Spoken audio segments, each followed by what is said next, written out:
First and foremost, I give all honors, respect, and allegiance to Creator, the God of our fathers, the God of heaven and earth. And to all of my family here, I say Shabbat Shalom. Shabbat Shalom. Oh, man. How y'all feeling? Great, great. Y'all sounded good. We singing, we happy, we praising God, which is a beautiful thing, you know, because everybody ain't in the place we in right now. You know, everybody ain't giving prayers to this Creator. We're in a good time right now. I always say that, but we're in a good time right now because we just came off a fast. We just released a whole bunch of burdens and stress off our shoulders. We let go of a lot of pressures that was on us, you know, because this God is true. This is a true God, you know, and when he tells us that, you know, we come to him in sincerity, you know, we come to him in the right manner, that he will forgive those things which we have done. Those sins is able to be forgiven, and we have to know that we're going to let them things go. Let them go and let God. If you've asked for forgiveness for certain things, just leave that in the past. You know, and now we're in a feast time where most of y'all can't even remember the fast. Y'all can't even remember them hunger pains and talking and moaning and groaning. You know, we had a feast the other day. People was taking trays home, and probably still got some of that food in the refrigerator, you know, but that's a beautiful thing, and that's what the Most High does for us. You know, first he checks our heart, you know, and he takes something away from you for a minute. But if we do this in all sincerity, with all earnesty, you know, the Most High, that he blessed us abundantly, you know. And like I said again, we're in a good place because we know of this Creator, and when you know of this God and you sincere in your heart, he opens your eyes. He's opened our eyes to see things. Right now we see this place is in turmoil all over the place. It's in turmoil. We can't go nowhere. We can't run from the hurricanes. We can't go traveling. You know, those who like to go abroad. You know, we can't go to a concert because some knucklehead may be shooting up the place. You know, they shooting up churches. They shooting up everything. Ain't nothing safe but right here, because the shield is over us. The Most High is with us here, and he just gonna show us that we really all we need. You know, those of us who used to love to go partying and all that, it ain't what it used to be. Ain't no guarantees that you walking up out of that dance, you know, the same way you walked in there. That's right. So those days is behind most of us. Then if you've never experienced them, then sorry. But it ain't what it used to be. Trust me. You know, if you go to parties these days, you can't wear your finery like you used to because people, you know, taking things from you. But I mean, and we see, you know, we got this this great guy out here that's saying all kind of things. I really don't like to talk about 45 too much because you don't want to give him that much credit. But the things he just say out his mouth, you know, I got to be like my man Charlemagne. He just get this guy donkey of the day all the time, you know, because he just do crazy stuff. You know, like he talk about the people in Puerto Rico. You know, people ain't got nothing, and he gonna say, "Oh, your community got to help themselves more. We doing everything, and y'all community ain't doing nothing. You can't do nothing with nothing." Then he got FEMA on top of him saying all kind of crazy stuff. FEMA goes and tell them, listen, we got a bunch of stuff here, and you know, we're trying to get to everybody. He said, but the best way and the quickest way we can get to y'all is if you go online and fill out these forms. You have no electricity, you ain't got no power, and they tell you go online. What kind of idiocy is that? But this is what we dealing with, you know. So the Most High shows us, you know, what kind of leadership we have from our enemies, you know, so that we can respect more of who we dealing with here and respect more of our forefathers, you know. And then the one thing I said about this presidency thing when Trump first got it was that in those 8 years of Obama, these people, the Republicans, didn't take time out to figure, like, look, we got to build us a man. We got to build somebody, you know, who we can trust to get them back in office. They were so busy trying to shut down everything Obama that they didn't take time out to build it within. So our problem may be the same. I mean, if you're Democrat, you know, y'all might be sitting in front of a bunch of Republican senators, but y'all might all love Trump. I might get stoned in a minute. Nah, but our best person right now, the only person who said they're gonna step up in 2020 is Oprah.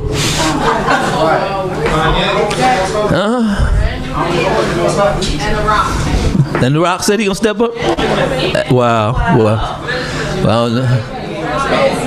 Okay, so Oprah and The Rock. So, you know what I mean? So either you can get on welfare, you can get on welfare, you can get, everybody can get some welfare. I got welfare cards on everybody's seat right now. You know? Or The Rock, look, I forgot what it says. The wrestler. You smell what The Rock is cooking? Whatever it is, I don't want none. If a wrestler is cooking, I don't want none of that to eat. But that's what we juggling with, besides the creator of heaven and earth, for us who know of him. And as we're going to learn in these chapters here, I have a few chapters in 2 Samuel that we're going to go through. And we're going to see how our forefathers did, how leadership was.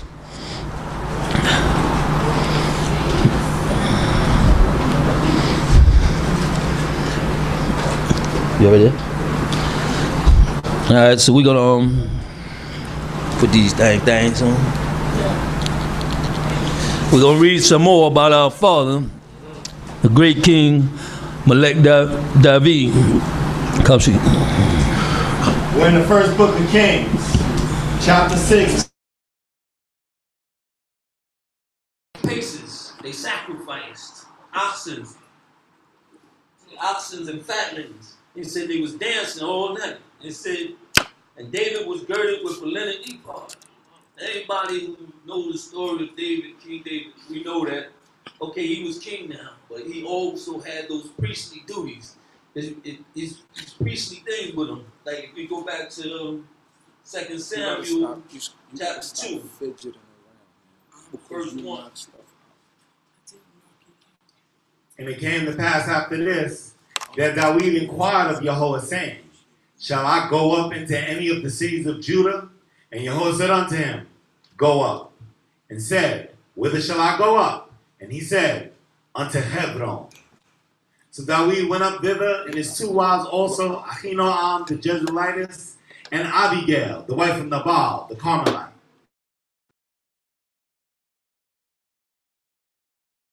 His household, and they dwelt in the cities of Hebron. Okay, the point I was bringing is that many times David had spoken with Most High and got answers. And that couldn't happen with everybody. When Shaul went, Shaul had to go through Shemuel. A lot of other people went. Moshe spoke with Most High face to face, but now he also had this power. When he wanted to go to war, he talked with the Most High and got an answer. The Father said, go on. Or he said, no, don't.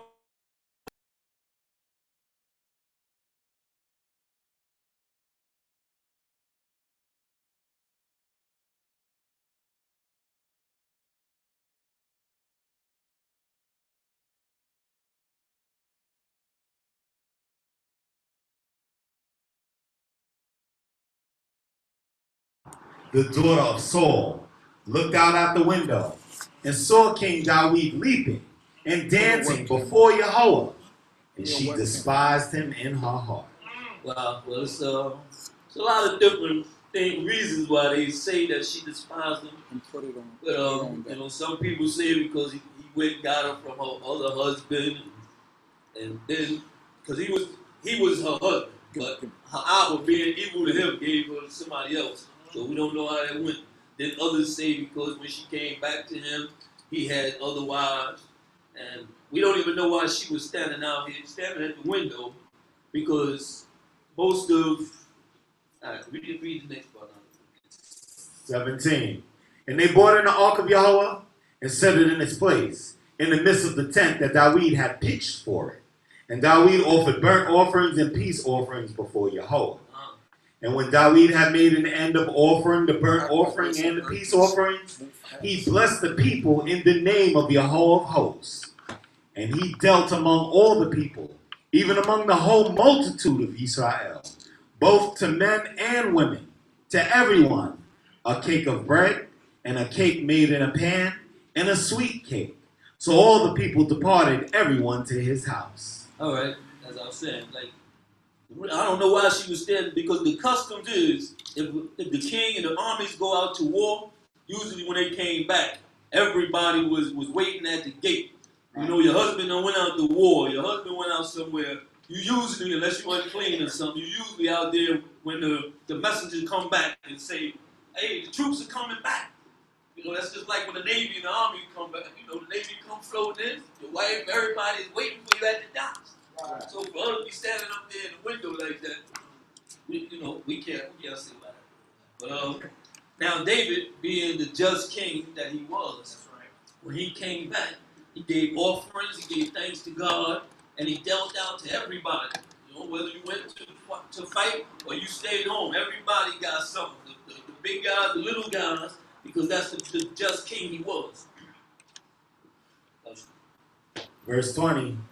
Then David returned to bless his household, and Michal, the daughter of Saul, came out to meet David. All right. David came home to bless his household.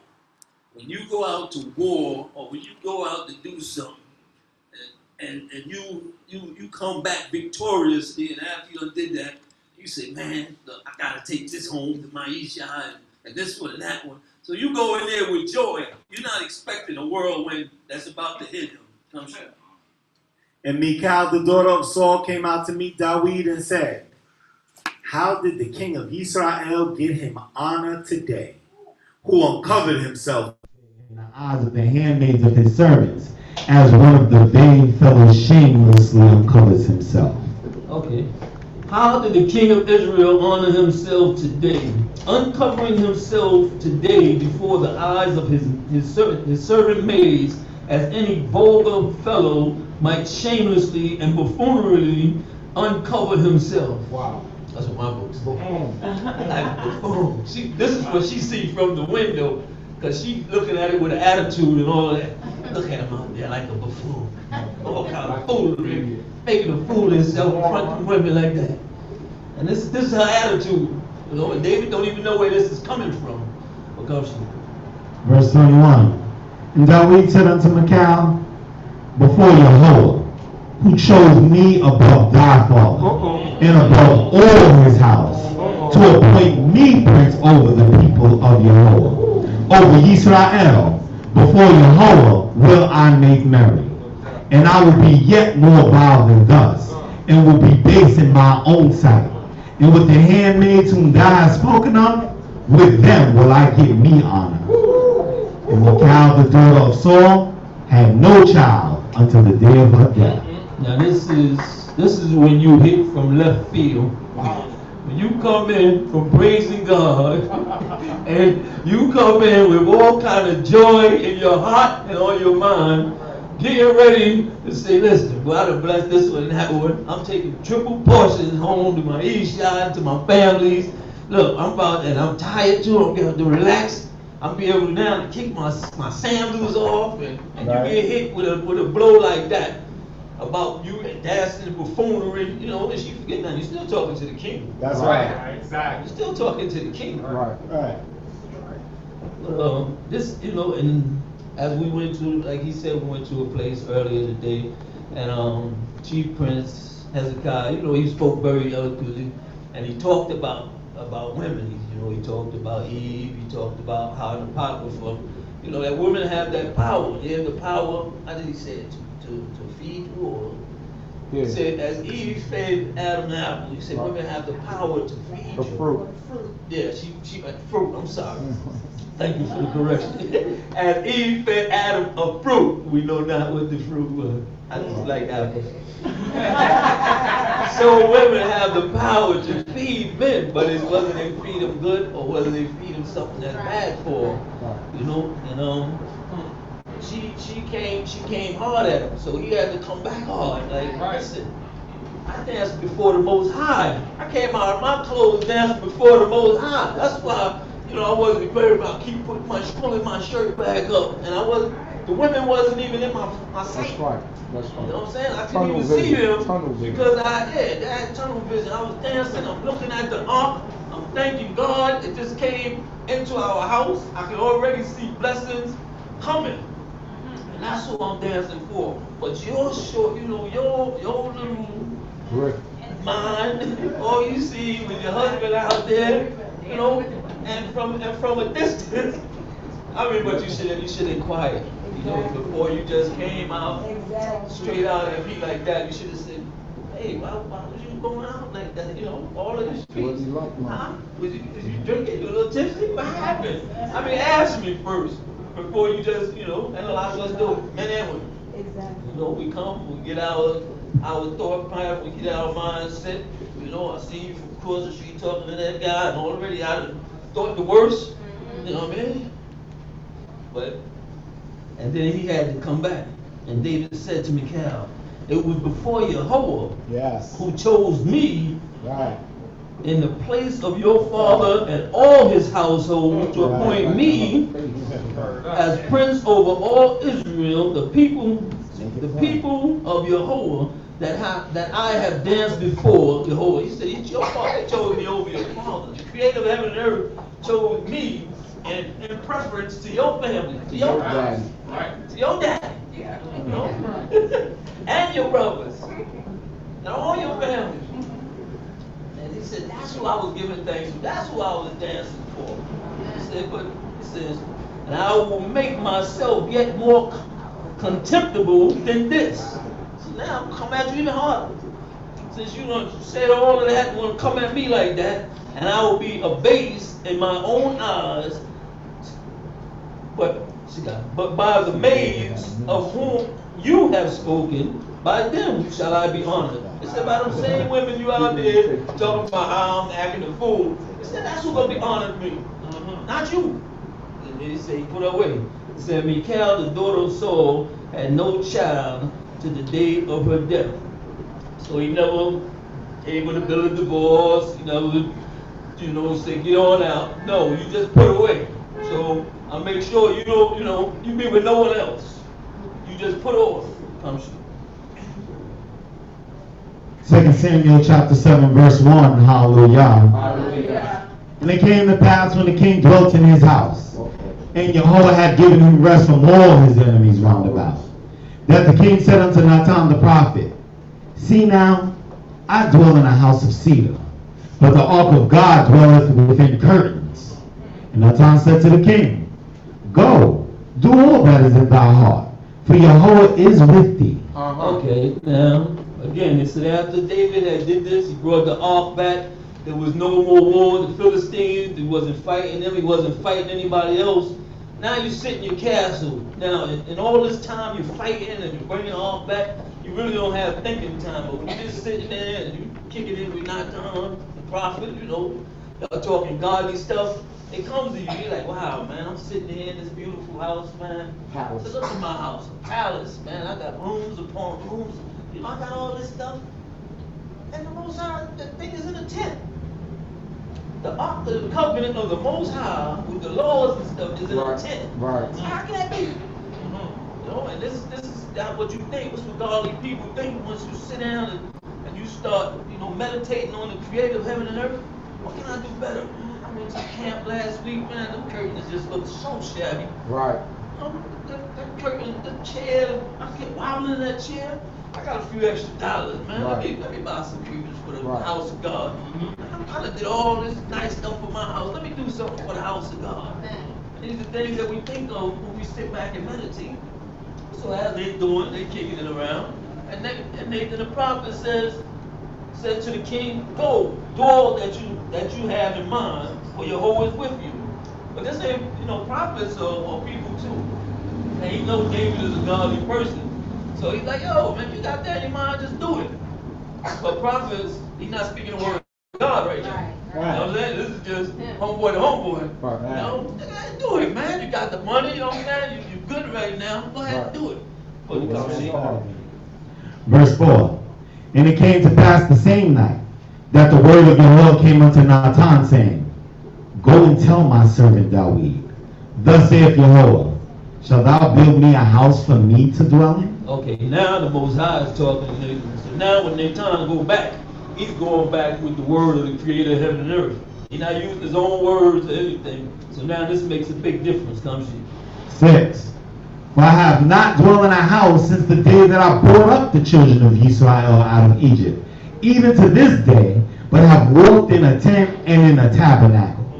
In all places wherein I have walked, among all the children of Yisrael, spoke I a word with any of the tribes of Yisrael, whom I commanded to feed my people Yisrael, saying, why have ye not built me a house of cedar? Okay, he said, all the people that was before you. He said, I ain't never told them to build me this big house and to do all of these things. Right. I mean, as Moses said, he said, the cattle upon 1,000 hills of mine. That's right. It's not a house that can contain the Most High. It's a great thought, though. It's a great thought on your part. But then the Most High is just breaking down his part. Come see. Verse 8. Now therefore, thus shalt thou say unto my servant David, thus saith your whole host, I took thee from the sheepcote, from following the sheep, that thou shouldest be prince over my people, over Yisrael. And I have been with thee whithersoever thou didst go, and have cut off all thine enemies from before thee. And I will make thee a great name, like unto the name of the great ones that are in the earth.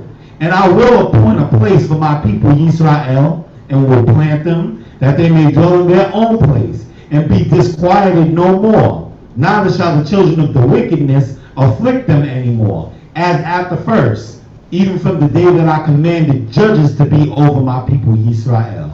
And I will cause thee to rest from all thy enemies. Moreover, Yahweh telleth thee, that Yahweh will make thee a house. All right, the father is telling Nathan to tell him, say, listen, I brought you up from a nobody, from a shepherd. You know, he said, I brought you up to be a prince over my people.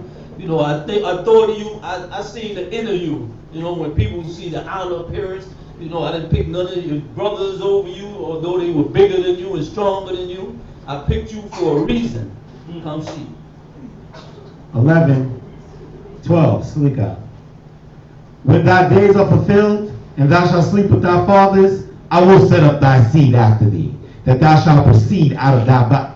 That shall proceed out of thy body, and I will establish his kingdom. He shall build a house for my name, and I will establish the throne of his kingdom forever. I will be to him for a father, and he shall be to me for a son.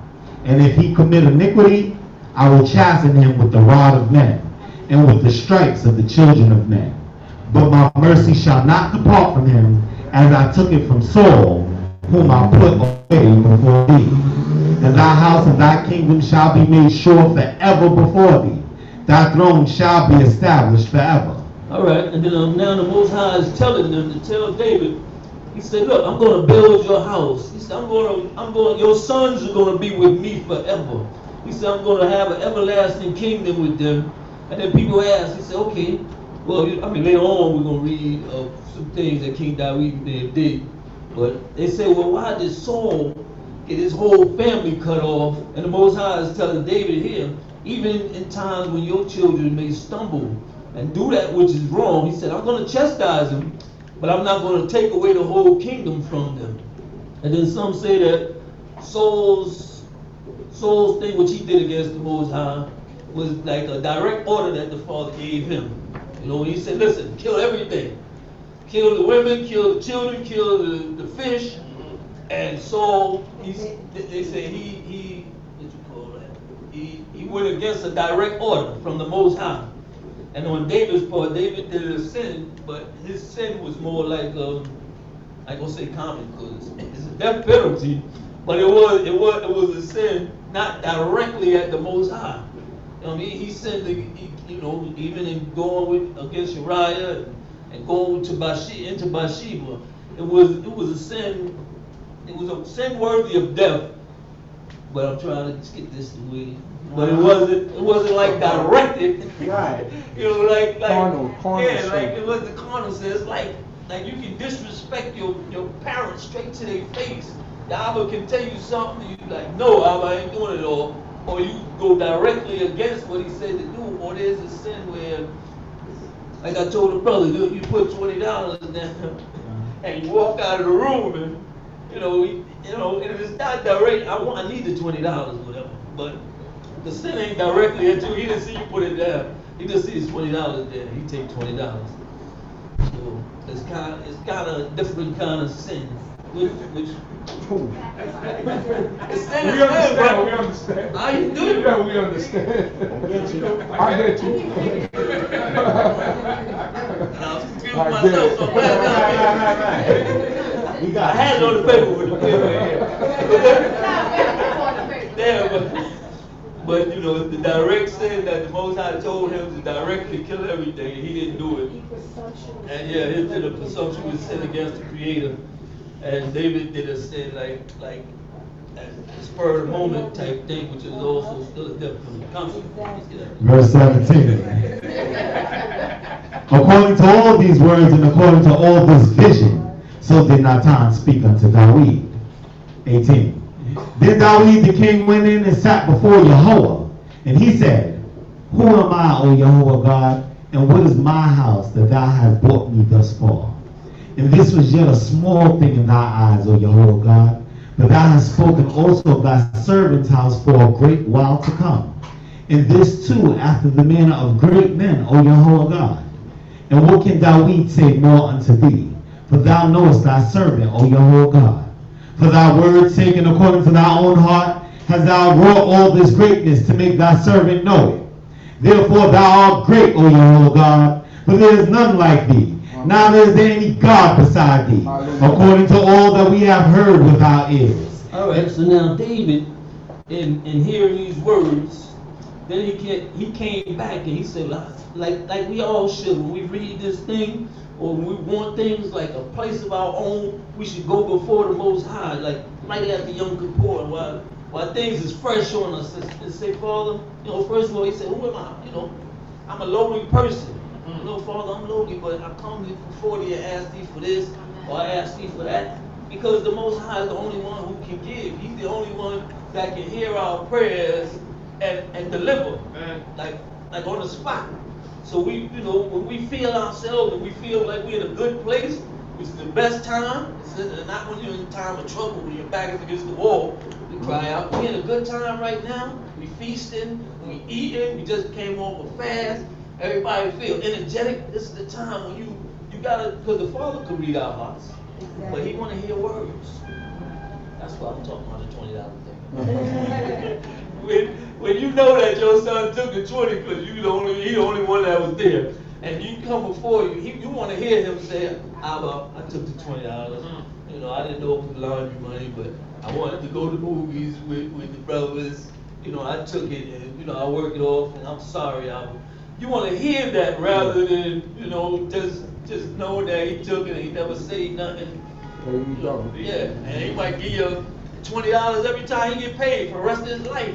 And it's the same thing as if you were to say, yo, this is that 20 that I stole. Yeah. You know, it ain't the same. So the Father want to hear us say things. And upon David hearing this, he said, he went to God, and he said, first of all, he put himself, who am I? He says, who am I, O God, O Yahweh God, and what is my house that you have brought me thus far? You know, I mean, who are we that we got called into the Most High's house when all these millions of people are out here that don't know of God? So that's the first thing we gotta ask. What special thing that we have in us that the Most High seen? You know, sometimes people see stuff in you can't see yourself. Right. People say, yo, you got a great talent. You know, yeah, you're doing something. You're good at this. You should look into this. You know, you figured out that math problem like you do. So we have to take that into consideration when we praying to Most High. Let's talk to Him. Come, Shiko. 21.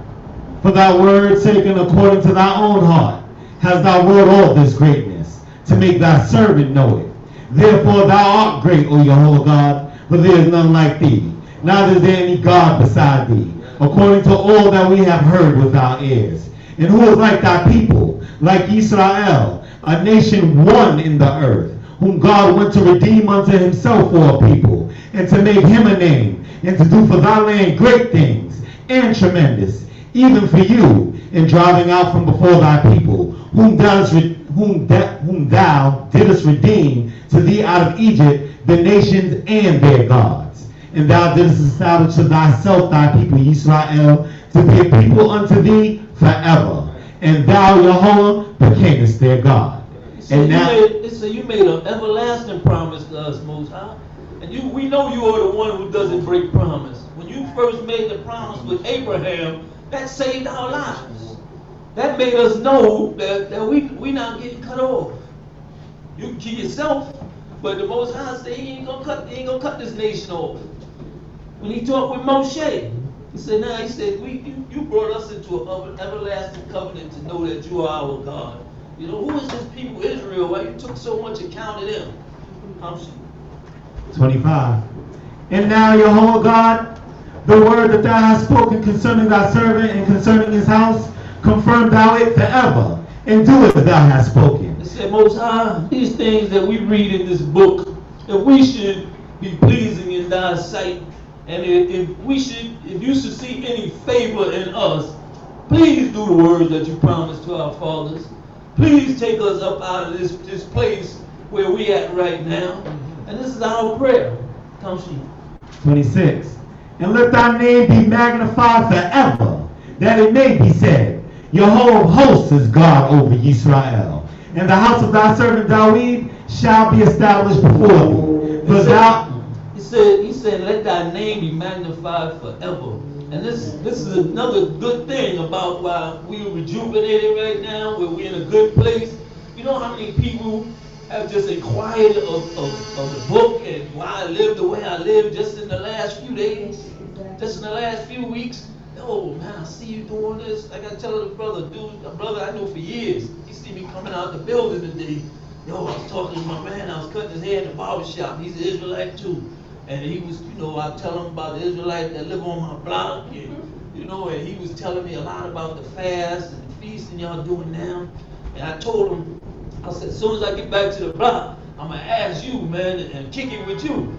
So, he was like, can you sit down with me and talk? I said, brother, not right now. I have my son and my grandson, we get ready to come to teaching. So I said, but look, I said, you see me anytime during the week, I said, we can sit down. I said, and we can go through this. I said, no way you can get it in one day or in a couple of hours. I said, but definitely we get on the right track, bro. I talked to him, he's like, thanks, man, thanks. But it's more people who inquire. There's another brother inquired, oh man, can you tell me about the fast? Cause can you show me, what to do? I know I just can't jump into a fast. I was like, really, you can't just jump into, you gotta know what you're fasting for. Right. You know what I mean? You can't just go and he said, I can't just sleep it off. I was like, nah, that's not the way to do it. First of all, you know what I'm saying? You gotta know what you're fasting for, what you wanna ask this creator for. You wanna go into a fast and say, listen, like Chief Ooze says, this brother said, if you want something, you got to give up something.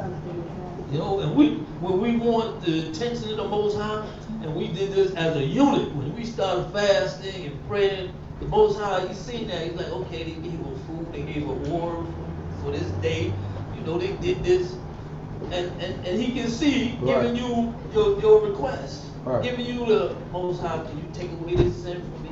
Can you take away this thing that's so hard for me to break away from myself? Because some of us have problems like that, eating too much, drinking too much, smoking. This thing, like I said, this ain't a day where you use it like January 1st and just start what they call it, the resolutions. We're going to fast. Okay, after this day, I'm not gonna smoke no more. Because most New Year's resolutions get broken within about a week or two. A couple of days. So we ain't going into a resolution, but we're asking for the Most High help to help us where our weakest points are. Come, Sheba. Verse 27. For thou, Jehovah hosts, the God of Israel, has revealed to thy servant, saying, I will build thee a house.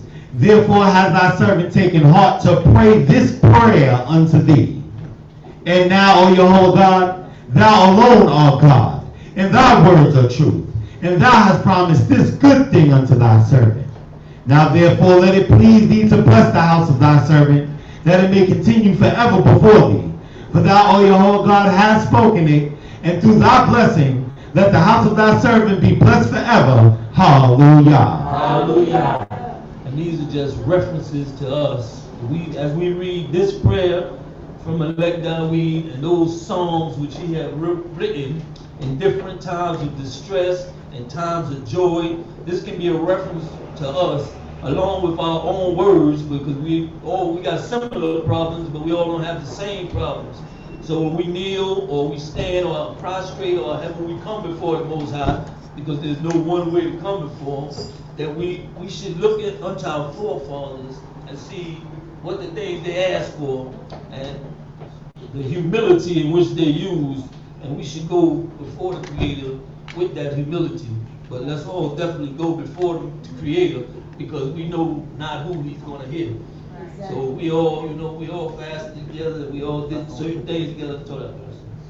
Let's all, in our homes, wherever we are, let's all say our prayers, and let's all try to talk to the Creator of heaven and earth. With that I say, Torah, Shalom. Shabbat Shalom.